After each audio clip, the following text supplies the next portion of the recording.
করার জন্য আসছিলাম, পাশে একটা আইনি ভাষায় থেটো দিয়ে গেলাম। আমরা আইনি ভাষায় কিন্তু এই যে আলোচিত সব গডফাদারদের কিন্তু আমরা মাথা ধরে ফেলছি। ওই ছোটখাটো ধরছি তো এগুলো প্রতিদিনই ধরে। এখানে যারা আছে আরো আপনি নেতা, আপনি যদি সামনে বাড়াবাড়ি করেন আপনারাও খায় ফেলবেন, যতই পুলিশের সাথে থাকেন। আপনি নেতা, আপনারও কিন্তু খবর আছে। দেখ, আপনাকে জিজ্ঞেস বললাম যে মানে মনে কিছু নেই না, আমি সবার জন্য, বুঝতে পারছেন? যতই আমার সাথে জমান, যদি উল্টা পাল্টা করেন ভাই, মানে একদম একদম আল্লাহর নামে শপথ করে বলতেছি আপনারা খায় ফেলবো। আইনের মধ্যে থেকে আপনারা হাওয়া করে দেবো ইনশাআল্লাহ। আপনি দেখবেন যে আপনার এলাকায় আপনার কোনো দাম নাই, নাম নাই, আপনারা দেখলে বলবে এই যে টাকা বাজে যাচ্ছে জেল খাটা, এই হয়েছে যে সন্ত্রাস, এই যে মাফিয়া দিয়া কি বলে এই ছিনতাইকারীদের নেতা। আপনার নাম সম্মান পর্যন্ত আমরা থাকবো না। কিন্তু অনুরোধ থাকলো, যারা নেতা আছে তাদের দেশকে সেবা করার সুযোগ আছে, সেবা করেন, মানুষের ভালোবাসা অর্জন করেন, দোয়া অর্জন করেন, আর আমাদেরও সহযোগিতা করেন। আপনারাও ভালো থাকবেন, আমরাও ভালো থাকবো, আমার এলাকাবাসীও ভালো থাকবে। তার কথা বাড়াচ্ছি না, আপনাদের প্রতি আবারও অসংখ্য কৃতজ্ঞতা জানাচ্ছি। আপনাদের জন্য দোয়া করতেছি। আপনারা ভালো কাজ করেছেন। আর একটু আশেপাশে লোকজনকে বলেন প্রত্যেকটা বাসার সামনে এই সিসিটিভি অল্প কয় টাকা খরচ হবে, 4-5 হাজার টাকা, কিন্তু বিরাট ফায়দা পাবে, বিরাট নিরাপত্তা পাবে। তো আশা করি আমাদের সাথে থাকবেন তো ইনশাআল্লাহ। আর ইনশাআল্লাহ জোরে বলেন ইনশাআল্লাহ। সবাইকে ধন্যবাদ, ভালো থাকবেন। আসসালামু আলাইকুম।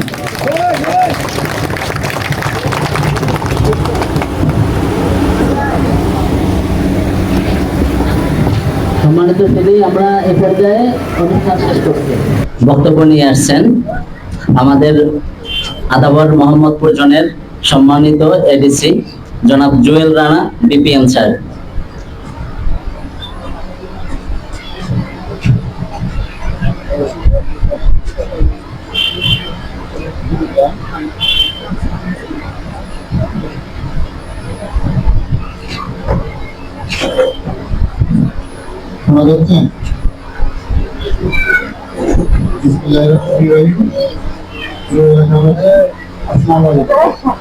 আপনারা ভালো আছেন সবাই? তো শুরু করি আমাদের আয়াত দিয়ে শুরু করছি। পূর্ণিমাটাকে সর্বশের 19 নম্বর আয়াত দিয়ে শুরু করছেন, 21 দিয়ে শেষ হচ্ছে। 19 নম্বর আয়াতে সঙ্গে কথা বলছে, এখানে বলা হচ্ছে ইয়া আইয়ুহাল্লাযিনা, হে ইমানদারগণ, আমানুত্তাকুল্লাহ, আল্লাহকে ভয় করো এবং তোমরা সেই বিষয়ে সচেতন হও, বা তোমরা আগামী কালের জন্য কি প্রেরণ করবে। ওয়াত্তাকুল্লাহ, আল্লাহকে ভয় করো এবং আল্লাহ তোমরা যা করো সেই বিষয়ে সম্যকভাবে সচেতন হও। প্রিয় এলাকাবাসী, এই আয়াতটার মাধ্যমে আমরা এইটা বুঝতে পারি যে আমাদের প্রত্যেকটা কাজ আল্লাহ তাআলা নকল আছে, আল্লাহ তাআলা এটা লিপিবদ্ধ করে রাখতেছে। যে আজকে আমরা যে উদ্দেশ্যে বসে আছি, এর বিপরীত উদ্দেশ্যে আরো বসে আছে। কেউ চাঁদাবাজ ঘুরে বেড়াচ্ছে, কোথায় চাঁদাবাজি করা যায়। আরেক মহাজন বসে আছে, কোথায় থেকে এই চাঁদাবাজদের প্রশ্রয় দিয়ে পয়সা কামানো যায়। আরেক বাচ্চা টাউন বসে আছে, এর ভর্তি দিয়ে ওর সাথে প্রেস লাগিয়ে জায়গা দখল করে চাঁদাবাজি করা। এই এলাকাতে ঢাকা ভার্সিটির একজন প্রফেসর, আমার শিক্ষক, উনি এসে বলতেছে ওনার একটা জায়গা আছে প্রায় 15-16 জন টিচার সহকর্মী মিলে এই আদাবরে মোহাম্মদপুরের পাশে একটা জায়গা কিনছেন। এই জায়গায় উদ্ধার করার জন্য এইখানে করো একটা রাজনৈতিক দলের একটা নেতা 25 লাখ টাকা চাঁদা দিল। কি আশ্চর্য বিষয়! এখন সে হাওয়া হয়ে গেছে, নাই তার এলাকায় তার অবস্থান নেই।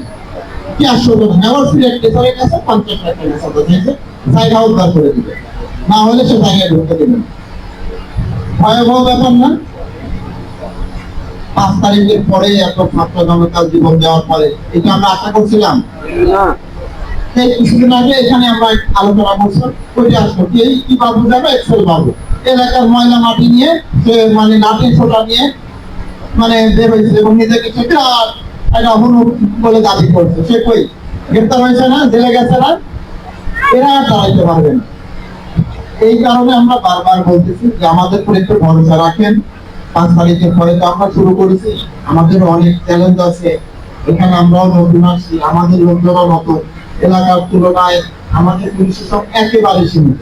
আমরা আপনাদের কাছে অনুরোধ করেছিলাম যে আপনারা একদম স্পেসিফিক প্রমাণ সহ নাম দেবেন, বলবেন পরে আমরা এলাকা থেকে এলাকা ছাড়া করে দেবো, মানে সরাসরি ডাইরেক্ট অ্যাকশন হয়ে যাবে।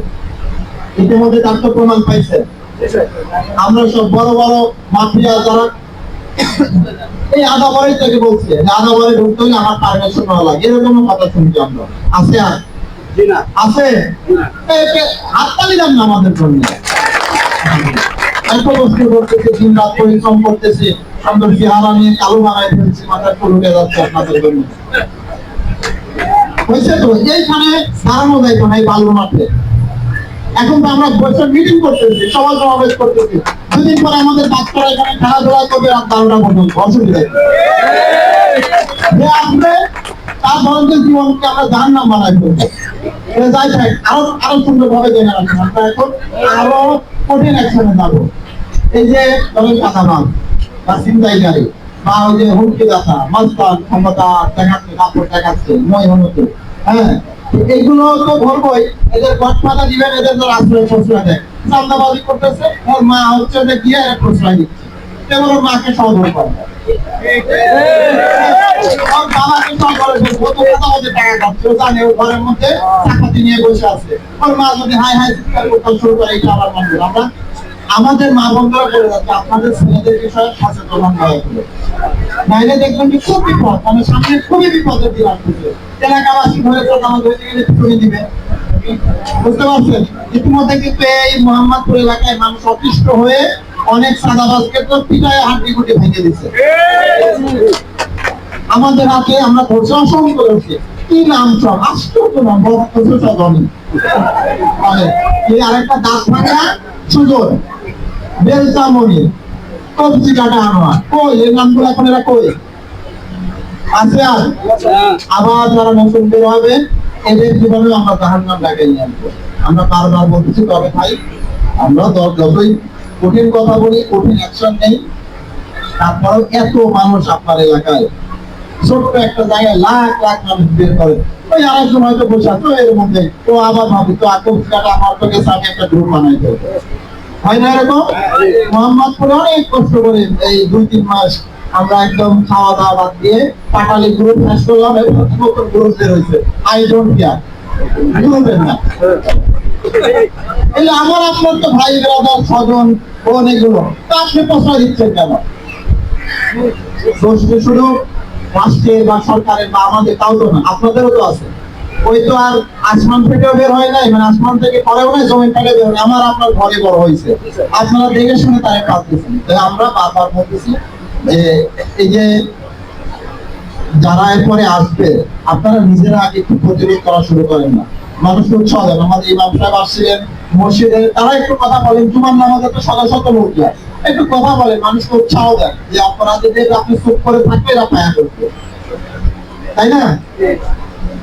অপরাধীরা এই চাঁদাবাজি বলেন, ছিনতাইকারী বলেন, ওই ইফতিজার বলেন, আবার এই যে তথাকথিত মানে নতুন নতুন সব নেতা দাঁড়ায় গেছে না, অপরাধের একটা আখ্যা দিয়ে তুলে বসছে, এরা হয়েছে যে একেবারে সামসিকা ইঁদুরের মতো, যখনই আপনি বেরোবেন গর্তে ঢুকবে, আপনি ভয় পাবেন, এরা বাইরে আসবে। একসাথে প্রতিরোধ করবেন, আমাদের সহযোগিতা করবেন, দেখবেন এরা নাই। আর সামনে আগামী দিনগুলোতে রাষ্ট্রের প্রত্যেকটা ব্যক্তি, সেটা রাজনৈতিক দল হোক, সরকারি প্রশাসন হোক, সাধারণ ব্যক্তি হোক, অন্তত এই জিনিস বলছে যে ক্ষমতা কাপড় দেখায় মানুষের উপর নির্যাতন করে, মানে আইনের বাইরে কি আসলে টিকে থাকা, তাই আজ হোক কাল হোক তার পতন হবে, খুব কঠিন পতন হয়। আমি যদি বাড়াবাড়ি করি আমারও পতন হবে কঠিন, আপনি বাড়াবাড়ি করলে আপনারও মানে খুব কঠিন পতন হবে, চোখের সামনে দেখতেছেন, আরো দেখবেন। এই কারণে বলতেছি, শুধু আপনাদের একটু শক্তি আর সাহস দরকার। আপনাদের প্রতি আমার থানা, আমার ডিসি অফিসের পক্ষ থেকে বিশেষ কৃতজ্ঞতা জানাচ্ছি। এই যে বালুর মাঠকে নিয়ে যে একটা ভয়ানক অবস্থা তৈরি হয়েছিল, আপনাদের সহযোগিতায় আল্লাহর রহমতে ইনশাআল্লাহ আমরা এটা কিছুটা সমাধান করতে পারছি। আমরা এখানে আপনাদের সহযোগিতায় আশেপাশে প্রায় কয়েকটা সিসিটিভি লাগাইছি, 30টার মতো। এরপরে আপনারা একটু সুন্দর জায়গা দিচ্ছেন, আমরা একটা কন্ট্রোল রুম বসেছি, আমরা এখানে নিয়মিত আসবো, বসবো, আপনাদের সাথে গল্প হবে, আড্ডা হবে, গান হবে, কবিতা বলবো, কিন্তু বাকি কি থাকবে না, চান্দাবাজি থাকবে না। এর হলে ওরা আমরা টাইম ভেঙে দিলে পাঠাই, বুঝতে পারছেন? ওর খবর আছে, ওর খবর আছে, ওর সাথে যে ঘুরে প্রশ্রয় দেয় তার খবর আছে, তার পরিবার যদি তার প্রশ্রয় দেয় সে আশ্রয়দাতা হিসেবে তারও খবর আছে। বুঝতে পারছেন? এখন আপনারা একটু সহযোগিতা করবেন, নিজের সিকিউরিটিটাও তো খুব জরুরি ভাই। আপনি 10 তলা বাড়ি বানাইছেন, এখন আপনারা সহযোগিতা করছেন, কৃতজ্ঞতা জানাচ্ছি। আমাদের আরেকটু সহযোগিতা করেন, আশেপাশে লোকজনদের বোঝান রে ভাই এই জায়গাটা আমরা, এই যে সুন্দর খোলামেলা জায়গা আছে, আগে এখানে ছিল কবজি কাটা আমাদের গ্যাং, এখন আপনার বাচ্চারা এখানে এই যে লাইফে খেলবে, এখানে দৌড়াদৌড়ি করবে, ফুটবল খেলবে, এটা করবে, কিন্তু কেউ টাকায়ও দেখতে পারবে না, মানে ওই রকম অন্যায়ের চোখে দেখতে পারবে না। এইটাও আমরা নিশ্চিত করবো ইনশাল্লাহ। তবে আপনাদের সহযোগিতা থাকবে।